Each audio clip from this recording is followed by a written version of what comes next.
एक ऐसा नाम जिसे सुनकर आज भी अंग्रेजी हुकूमत की रूह कांप जाती है। एक ऐसी जगह जिसने जंग आजादी में देश प्रेम की वो मिसाल कायम की, जिसका खौफ अंग्रेजों के दिलों में आज तक जिंदा है। जी हाँ, यह कोई आम जगह नहीं, यह है दारुल उलूम देवबंद।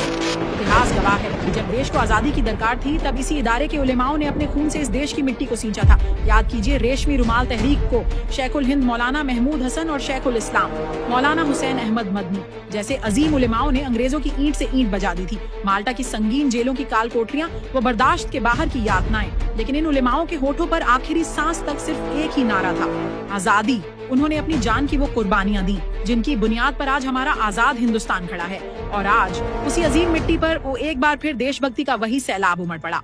दारुल उलूम देवबंद के सदर गेट पर आज नजारा ही कुछ और था, एक विशाल और ऐतिहासिक तिरंगा यात्रा। इस देशभक्ति के जश्न में शहर का प्रशासन और दारुल उलूम देवबंद कंधे से कंधा मिलाकर खड़े नजर आए। सदर गेट पर दारुल उलूम देवबंद के नायब मोहतमिम हजरत मौलाना अब्दुल खालिक मद्रासी साहब और नायब मोहतमिम हजरत मौलाना मुफ्ती राशिद कासमी ने प्रशासन के आला अधिकारियों, उप जिलाधिकारी विजय प्रताप, क्षेत्राधिकारी अमित सिन्हा, थाना प्रभारी कपिल देव और अधिशासी अधिकारी राजपति बैस का शानदार इस्तकबाल किया। तिरंगे के सम्मान में निकली यह विशाल रैली दारुल उलूम के क्लर्क रेहान कासमी की शानदार देखरेख में आगे बढ़ी।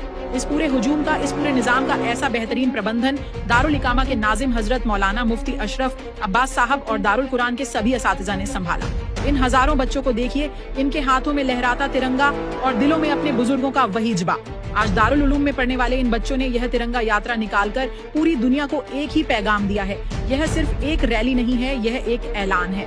यह बच्चे बता रहे हैं कि जिस तरह इस देश की मिट्टी के लिए हमारे बुजुर्गों ने फांसियों के फंदे चूमे थे, अपना सब कुछ कुर्बान कर दिया था, हम भी उन्हीं के वारिस हैं। अगर आज या कल इस देश को हमारी जरूरत पड़ी तो हम भी इस वतन अजीज के लिए अपनी जान कुर्बान करने को हर पल तैयार खड़े हैं। दारुल उलूम देवबंद कल भी देश के लिए खड़ा था, आज भी खड़ा है और हमेशा खड़ा रहेगा। जय हिंद। सन 1883 से लेकर मुल्क की आजादी 1947 में हुई है, तो आपको ये जानना चाहिए कि मुसलमान की कुर्बानियां आजादी वतन के लिए 1803 से लेकर 1947 तक की हैं।